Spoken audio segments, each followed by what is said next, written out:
Hi hello അസ്സാം വലൈക്കും welcome back. അപ്പോൾ ഇന്ന് വളരെ സിമ്പിളായിട്ട് അധികം മസാലകളൊന്നും ചേർക്കാതെ തയ്യാറാക്കിയെടുത്തിട്ടുള്ളത് റോട്ടിസറി ചിക്കൻ്റെ റെസിപ്പി ആയിട്ടാണ് വന്നിട്ടുള്ളത്. അപ്പോൾ അതിന് വേണ്ടിയിട്ട് ഇതാ ഞാനൊരു ഫുൾ കോഴി ഇവിടെ എടുത്തിട്ടുണ്ട്. നല്ലപോലെ കഴുകി എടുത്ത് വെച്ചിട്ടുള്ളതാണ് കേട്ടോ. ഇനി നമുക്ക് ഈ കോഴി നല്ലപോലെ വരഞ്ഞിട്ടെടുക്കണം കേട്ടോ.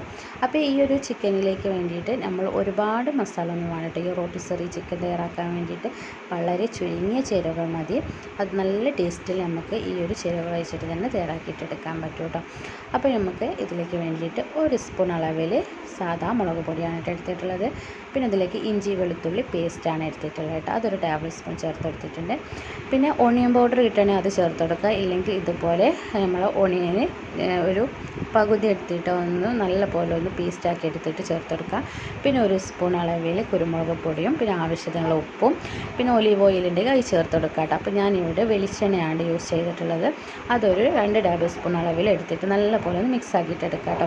അപ്പോൾ നമ്മുടെ ഈ ഒരു മസാല ഇത്രയേ ഉള്ളൂ കേട്ടോ. ഈ ഒരു മസാല നല്ലപോലെ നമ്മൾ വരഞ്ഞ് വെച്ചിട്ടുള്ള ചിക്കനിൽ നല്ലപോലെ പുരട്ടിയിട്ടെടുക്കണം കേട്ടോ.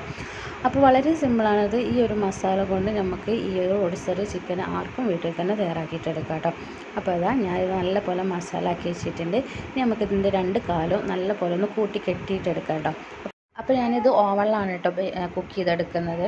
അപ്പോൾ ഓവനിൽ ഗ്രില്ല് ചെയ്തെടുക്കുമ്പോൾ തന്നെ ഈ ഒരു കാലിൻ്റെ ഒന്നും കെട്ടി വെച്ചിട്ടുള്ള ഈ ഒരു ഭാഗം പോരരുത് കേട്ടോ. ആ ഒരു രീതിയിൽ വേണം നല്ല ടൈറ്റിൽ തന്നെ കെട്ടിയിട്ട് വെക്കണം കേട്ടോ.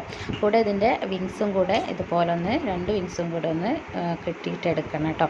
അപ്പോൾ ഇതിൽ എക്സ്ട്രാ വന്ന ഈ ഒരു നൂലൊന്ന് കത്രിക വെച്ചിട്ടൊന്ന് കട്ട് ചെയ്തെടുത്താൽ മതി. അപ്പോൾ നല്ല ടൈറ്റിൽ തന്നെ കെട്ടിയെടുക്കുക കേട്ടോ. അപ്പോൾ ഞാനിതൊന്ന് ഫ്രീസറിൽ നമ്മളൊരു 14 മണിക്കൂർ സെറ്റാക്കി വെച്ച് നല്ല ടേസ്റ്റ് ആവും കേട്ടോ ഈ ചിക്കനെ ഗ്രില്ല് ചെയ്തെടുത്താൽ.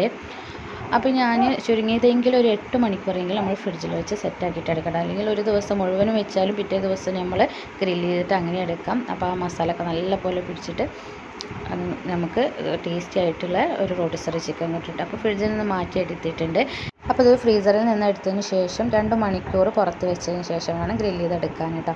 അപ്പോൾ ഇത് 200 ഡിഗ്രി സെൽഷ്യസിൽ ഒരു 50 മിനിറ്റെങ്കിലും നമ്മളിതൊന്ന് വെക്കണം കേട്ടോ. എന്നാലും നല്ല ടേസ്റ്റിലൊക്കെ കിട്ടുള്ളൂ.